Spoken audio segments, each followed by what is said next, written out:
Hey, so figured with all the hype of the anime this year, with me already covering JJK season 3 on this channel, figured today I would talk about something a bit different. Um, yeah, still being in the anime genre, obviously, but just something a bit different. Uh, if it's not obvious by the collection of avatars I've amassed for on Roblox for cosplays, I am a JoJo's fan through and through.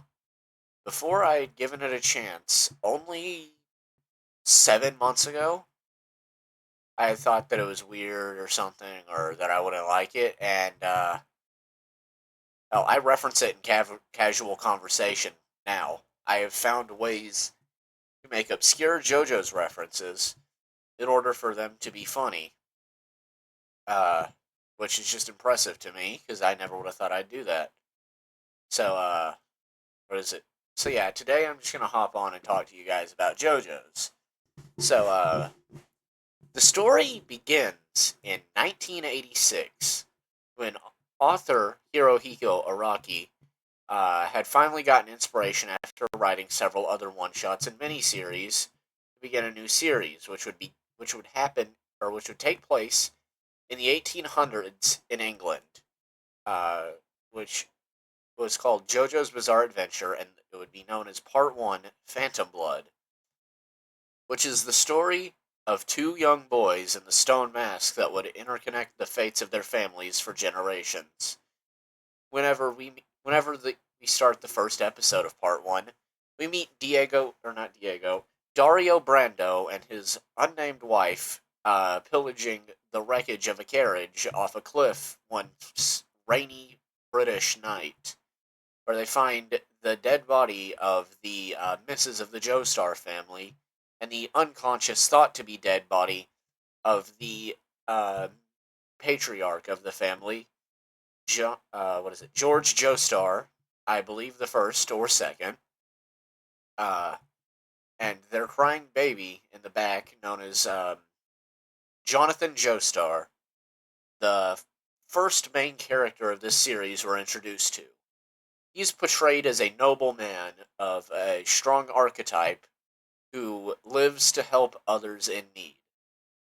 And this is first shown later in the episode, where as he's walking down the road, he encounters a girl who he has never met before in his life, being picked on by two other British children who are basically, they've stolen her doll and they're trying to see if, in their words, if it's made with all the real girl bits. Which, quite frankly, if I saw that, I think I would send those kids to the pocket dimension. Because you don't just do that to someone, especially in 1880s England, where people would have an allergic reaction to salt. But anyway, I digress. Jonathan comes over and starts beating them up, but, they lay him out on the ground. They see the handkerchief he's got and says, "Oh, you're that rich Joestar boy. I've always hated the wealthy." They run off and leave the doll. And, Irina's just like, "Oh, man, thank you, Jonathan, or Jojo, or whatever you want me to call you. You're handsome, and also you were very nice." He's like, and then Jonathan just goes, "I do not need your pity, Irina. I did that for fun, to save a damsel in distress." So then, what is it? We go back to the Joestar Manor, and we see the son of Dario in London. His name is Dio, and he's a little prick.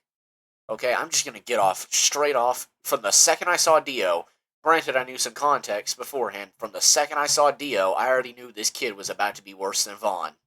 About to be moving harder than King Vaughn was to slime out all the people on 63rd. This man had an undying hatred for the Joestars. Also, why did this dude pop? Anyway, so the second he is introduced, we see his father is drunk and in bed, slowly dying. This is where we learn that they are hella broke. They got no bands, no bitches, and no feats, other than being broke and drunk. So he sends Dio to go play at the pub to play chess to win him money for meals, which are all going to his alcohol collection of cheap booze that he would probably buy from a guy in an alleyway. So anyway, Dio beats this man in chess and gets his face slammed into his food. Anyway, Dario dies. Dio then pulls up to the Joestar Manor, strikes a pose, and kicks the shit out of Jonathan's dog. Then, he sees, man, did I catch you trying to be happy? And just starts ruining Jonathan's life in any way possible. Like, first he beats him up, just for trying to take his bag. Then he notices that he's, becoming a little partner of Arena. And, as soon as he sees that, he's like, oh, Jonathan's happy. So then, as soon as he does that, he grabs Arena, brings her in for a kiss, and then throws her away. And as she's on the ground crying, trying to wash the kiss off of her lips with muddy water, he just strikes a pose and says, "You thought your first kiss would be with Jonathan, but it was with I, Dio!" And then just immediately kicks her in the stomach for trying to wash off the water. Anyway, because of that, Dio gets his ass kicked by Jonathan. A day after that gets found out. So what does Dio do? He burns Jonathan's dog alive in a furnace. Anyway, so that's the end of episode 1. So then, in episode 2, we cut forward to, several years later. They're now in, college, playing football, and, oh yeah, we're friends. Yeah, definitely. Now suddenly Mr. Joestar is sick with the same condition Dario died from. So what does Jonathan do? Any reasonable person, or any reasonable thing. He goes to London to find the poison, where he gets mugged, or find the poison and get a cure for it. And he gets mugged by a bunch of dudes. And one dude, in particular, that, quite frankly, deserves every bit of glaze he's given, named Robert E.O. Speedwagon, who at first was, boxing with Jonathan. Then Jonathan beat him. So Speedwagon decides, you're my friend now. I'm gonna trust your family for generations. So, they go back to the Joestar Manor with the antidote when Dio pulls up with the stone mask that had been sitting on their walls for generations and decides, I'm gonna put this thing on because he figured out a few days prior that if he puts it on someone, they become a vampire or a zombie, depending on if they've got blood for it. So he goes to kill Jonathan, stabs George, puts the blood of George on the mask, and then puts the mask on and becomes a vampire. The constable and his gang decide to shoot him up, and Dio just falls out the window and, doesn't die. Because, now he's an immortal vampire. So he goes in there, kills all the police, sets the mansion on fire, and gives Jonathan second-degree burns and a broken arm. So then Jonathan's in the hospital, and a mildly attractive nurse comes in to see him, and it's Arena. Yeah, Arena's back because she ain't switching up on a day one just because of Dio. So anyway, Jonathan and Arena are now walking. Jonathan being homeless and fatherless, basically an orphan now.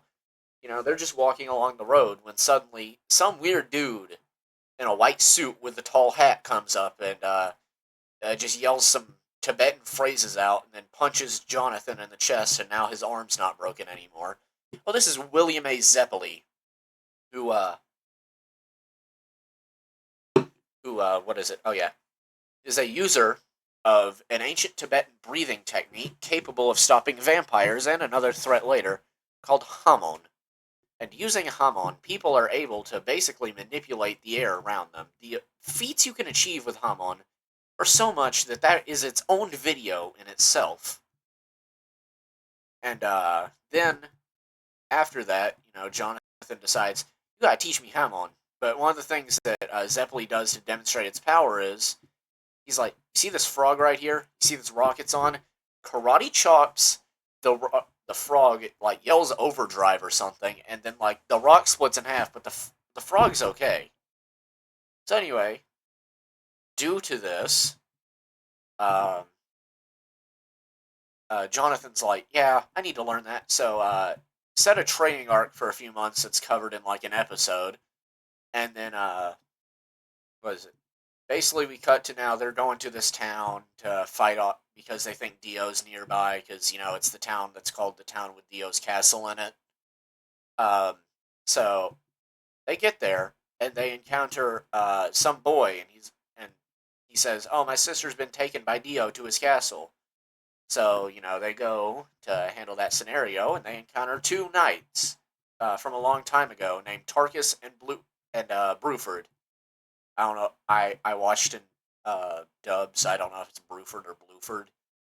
Actually, no, it's Bruford. Yeah, but anyway, they get there, and Dio is monologuing with a bunch of vampires when suddenly they all pull up, and they've got some other Hamon users there. Uh, like some guy who does the splits in the air, and then suddenly he's powerful. I forget his name, but he gets frozen by Dio and like one tapped. Uh, we have Straizo, who will come back later because he's important. Then, whenever everyone's there, even that random boy they found, they're all just like, okay, yeah, we just gotta find Dio. So Zeppeli goes to fight him first, or goes to talk to him first before they deal with Tarkus and Bruford. And Zeppeli's like, huh? Uh, I can't do an Italian accent, so Zeppeli gonna be French for this. Oh, Dio, why? Why do you kill so many people? How many have you killed?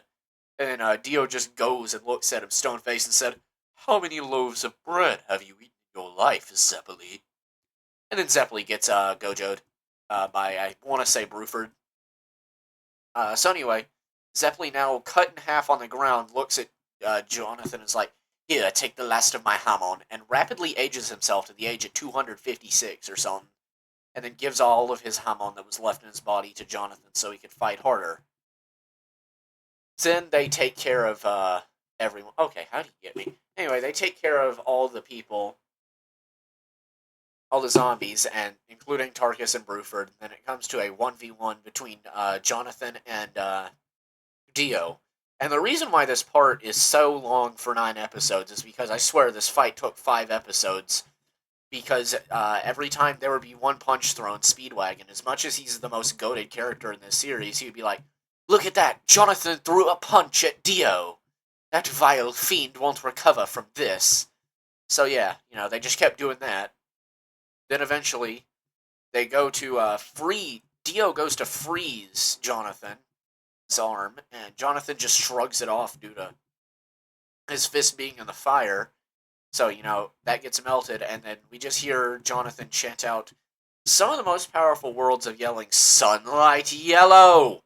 Overdrive!" And then basically, reducing Dio down to a head, who then falls off his castle into the river where his creepy Chinese vampire friend, Feng Shui, I'm pretty sure, is waiting for him. And they after this, Arena and Jonathan get married, and they get onto a boat to America. Well, funny foreshadowing. While they were getting ready to get on the boat, we see that a coffin is being loaded into it. That everyone's like, "Oh man, this coffin's so heavy, but it's locked from the inside." Whatever. Well, they get on the boat. Someone lets themselves out of the coffin, which is Dio's henchman. Dio's now a glass head in a jar, or a head in a glass jar, because immortal vampire. He somehow tanked that Hamon. So then they're getting on the boat. This final episode, part 1, by the way. Um, and they all are just there, vibing. Then suddenly, everyone on the boat becomes zombies except for like Arena, Jonathan, and a few people. So as they're all dealing with this, Dio is like, "Oh, don't worry, I'll make him die slowly, or no, I'll kill him fast, Arena." Uh, Now, Dio misses his attack, which is called the Space Ripper Stingy Eyes, which is where he shoots 2 lasers out of his pupils. I don't know if it blinds him temporarily, but all up close shots show his pupils literally being ripped apart and then putting themselves back together once the lasers disappear. So then, with that, Jonathan's like clutching his neck, barely able to breathe, laying on the ground. He's like, "Arena, get out of here! Save that random baby that's crying." So she does that. She gets out on the coffin, because apparently Dio brought 2 or something, and survives, while the boat sinks and her husband dies on the boat holding Dio's severed head.